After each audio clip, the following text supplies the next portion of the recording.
जल रहा है, कि देश मेरा जल रहा है, आग लगी है सीने में, कि देश मेरा जल रहा है, आग लगी है सीने में, हुक्मरां सा व्यस्त है खून गरीब का पीने में, खून गरीब का पीने में।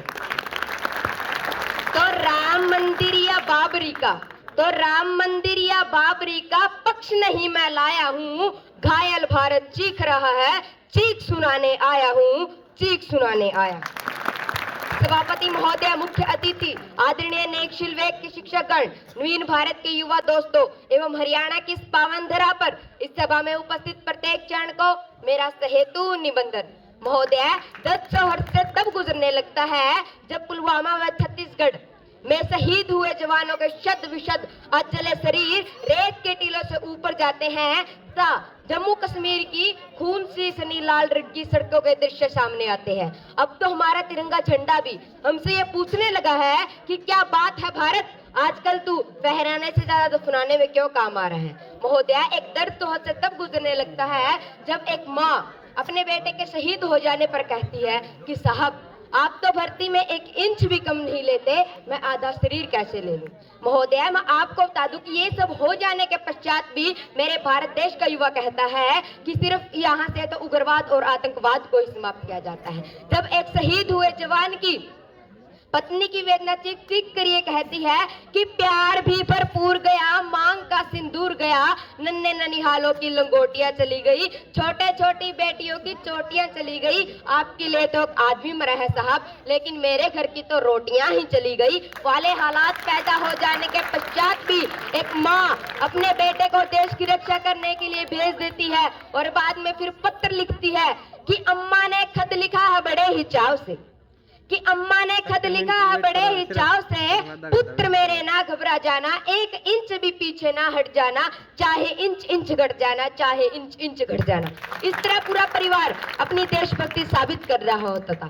तब देश बलिदान मांगता था, तब देश मर जाने को कहता था, तब देश फांसी चढ़ जाने को कहता था। लेकिन मेरे विचारों में जो व्यक्ति अपना काम पूरी ईमानदारी व सच्चाई के साथ करता है वही है सच्चा देशभक्त। मैं नहीं मानता कि फेसबुक व व्हाट्सएप की डीपी को 3 रंगों में रंगना ही है देशभक्ति और साल में 2 बार हाथ में तिरंगे ले लेना ही देशभक्ति। तो मैं आपसे पूछना चाहूंगा कि फुटपाथ पर नंगे पैर तिरंगे बेच रहा है, क्या आप उसे देशभक्ति मानेंगे? यह उसकी देशभक्ति नहीं है, उसकी पेट की भूख की शक्ति है जो उसे ऐसा करने पर मजबूर कर रही है। कि ना मस्जिद को जानते ना सिवालों को जानते, कि ना मस्जिद को जानते ना सिवालों को जानते, जो पेट के भूखे होते हैं वो सिर्फ भोजन के निवालों को जानते, वो सिर्फ भोजन के निवालों को जानते। हमारी देशभक्ति हर देशद्रोही के जीवन में आने वाला तूफान है, ताकि हर देशद्रोही ये समझ सके कि यदि तू परिंदा है तो ये आसमान तेरा है, कि यदि तू परिंदा है तो ये आसमान तेरा है, यदि तू दरिंदा है तो ये शमशान तेरा है।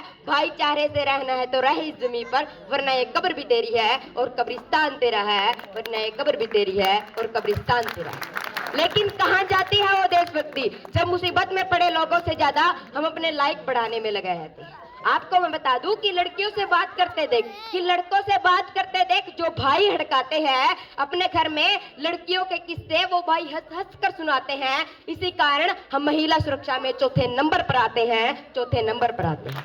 हम एक ऐसे समाज में जीते हैं जहां पत्थर की मूर्त को लगते हैं 56 भोग, जहां पत्थर की मूर्त को लगते हैं 56 भोग, लेकिन भूखे नंगे तड़पते सो जाते हैं लोग, भूखे नंगे तड़पते सो जाते हैं लोग।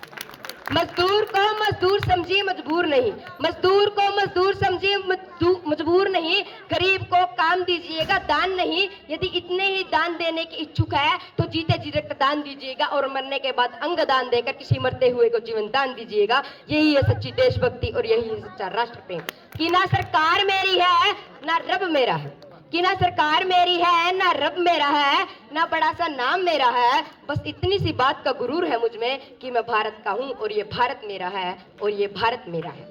परंतु एक वैचारिक बीमारी भी मुझे अपने समाज में निकट आती है। कहते हैं कि हम विश्व के सबसे बड़े लोकतंत्र वाले देश में पैदा हुए हैं, जहाँ हिंदू पैदा होते हैं, मुस्लिम पैदा होते हैं, लेकिन बदकिस्मती है अब इंसान पैदा नहीं होते। मेरे विचारों में ना हिंदू की जरूरत है ना मुसलमान की जरूरत है, कि ना हिंदू की जरूरत है ना मुसलमान की जरूरत है। राष्ट्र निर्माण के लिए केवल अच्छे इंसान की जरूरत है, केवल अच्छे इंसान की जरूरत है।